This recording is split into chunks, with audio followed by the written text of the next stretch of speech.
all writing. See if you can find me. And later, you'll find the other note. So let's see if you can find me. There you are, Lisa from World Wheelchair Warriors. So that's important where we're going to start our Monday. So here in Monday, we are going to take a look at navigating small spaces in a wheelchair. Yep, I have all kinds of ideas or suggestions not to do.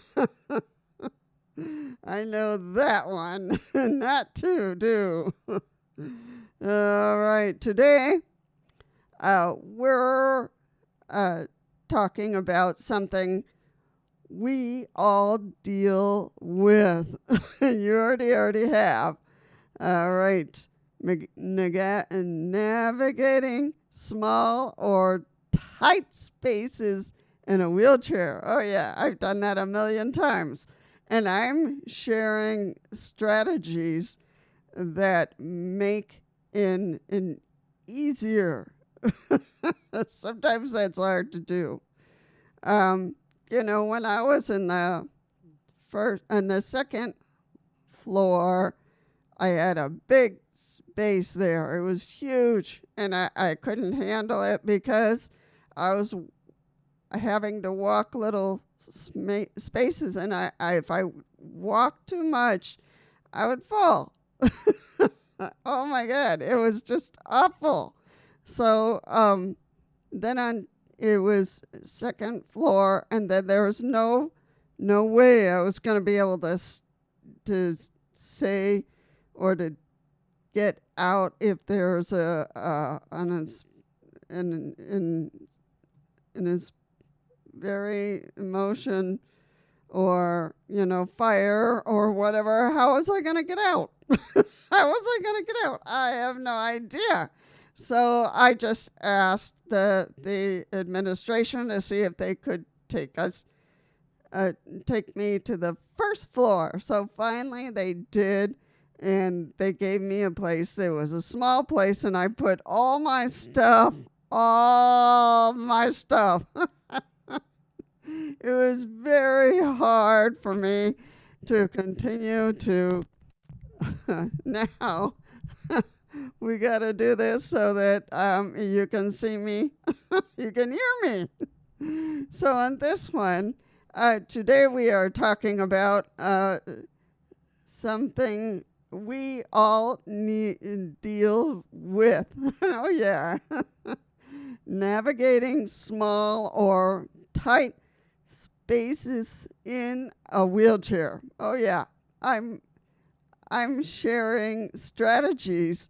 This makes it easier. Well, let's see what happens. Explain why this matters. So let's check this. Small spaces are everywhere and can be everywhere in your place or whatever. In my place, my first, last year, it was something else, and I was just bumping everywhere, breaking parts of the wall. I just couldn't do what I wanted. So I really had to do it different. And so now they gave me a different space, and now I had a big space, and I could put it in correctly and by the walls. And then the rest of the floor, I could walk around and do whatever I needed to do. So that's great, and I could use my wheelchair without any problems. So that's in the first floor last year. I kept on bumping everywhere, and I couldn't get into the bathroom either. And I would bump everywhere, break things. It was a mess. Oh, so, even the guys had to come and break and fill and fill parts of my wall so I wouldn't break it anymore. So that was bad. So they can feel frustrating or stressful. So yeah, you can feel stressful because sometimes you might find a space where you're just not in a good place because you're way too small. And sometimes you need a bigger space. And you knew a place where to put it. Where are you going to put it? So that is a big question. You're not doing it wrong. You're not things wrong. Spaces are often poorly designed. So sometimes you need somebody who's going to help you with ideas on how to put things here and there. So that is really important because I couldn't do it. And I had a friend, she would come and help me put everything where it would work. So the other day we talked about something to do different. I was like, oh no. So, we can work other ways.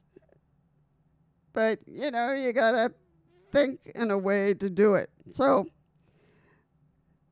what I have to say is keep this conversational, and it talks about your natural style, your style, and works best, and what is best for you. Main teaching sections, so I don't know, for other people, not for me. Assess before moving. Assess before moving. So you really got to think about that. Pause and look at layout, so how it's going to work. Identify obstacles. Plan returning and direction. Plan turning and direction. So how you're going to exit, come in, come out, move. Your kitchen. Everything needs to take a look at. Check exit paths. So that's going to be really a problem. Check exit paths. That's going to be okay. And safety. So that's important. A few seconds of planning saves a lot of struggles. So a few seconds or a few people who have good ideas for you. So sometimes I just can't by myself. So that's why turning strategies, wide turns when possible, backing up calmly, before you break something. Multi-point turning, so going back and going this, but just turning points and using small adjustments. So sometimes you have to space that time that you need to your adjustments. Encourage patience, not rushing. You don't have to rush. You don't have to run for the last minute. No. So patience. Think about that. Patience.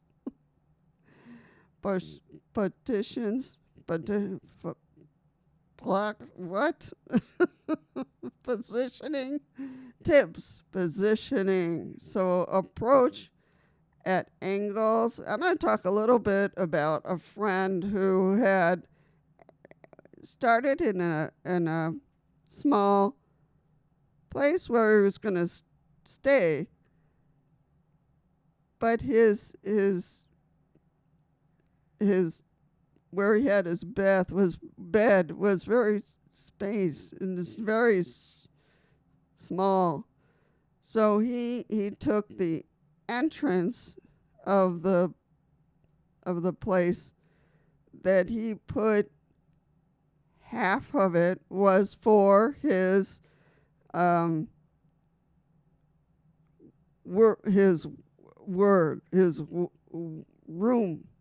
So his room is going to be where he put his wheelchair and his bed and all kind of stuff. But it was just the wall he asked for with a door. That was it, and it gave him a full space for him. So it was really working. And then he took his dinner room. He put it to the where he had his room. So that was great. That really worked. And his kitchen was another space, and it just worked all the time. So that was great. Positioning tips. So let's see here for yourself, not for me, for you. Approach at angles. See if that works. Keep foot rests clear, so you don't keep on bumping around things and breaking up your place. Watch hand placement. Protect wheels from bumps. Making holes of the wall. That's what I tried to avoid 1,000,000 times again. Mindset and convincence. Not sure what that's at, but anyway, don't feel embarrassed. You don't. The way you put it, or where somebody else put it is not a problem for you. Take your time. So don't rush about trying to plan something. Ask for help in needed. So, you can have somebody who is really good at planning. I could not think of planning for a room. I could not. And my friend, she really was a good job in putting everything where it needed to go and would work for me. So it was awesome. So every space teaches skill. So every space teaches skill. So that is really working. And I have everything in the wall where I need. And the other wall, I had my bed, and where I had my where I had all my trunk. So everything was there and working. And then I have a chair where I can sit and watch the TV or whatever. So everything is good where it needs to be. Small spaces can be challenging, but they don't define your independence.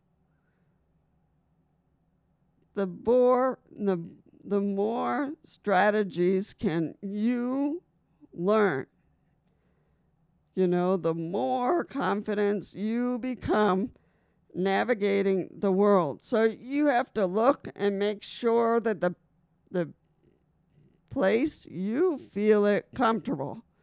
So that's really what I wanted to talk about. Don't break things. Try not to break things.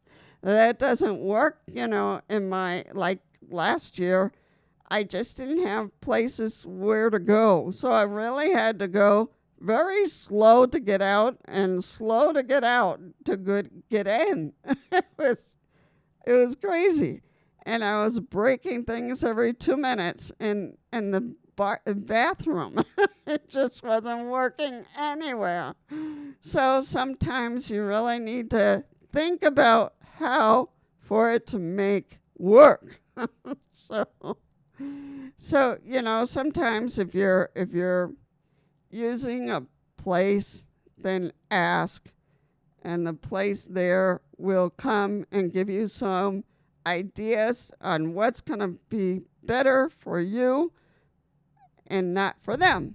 So it's to make it better, and so you don't break anything. So that's the plan.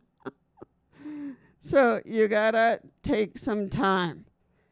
Take some time so that it works. All right, folks. I'm hoping really this works, and this is really why I'm being able to give these ideas so that it works every day. Every day. If you're changing a time or a place, or if you're going to change for your place where you live, in changing around, and all this will work you for not exactly for people, but for you or anything else.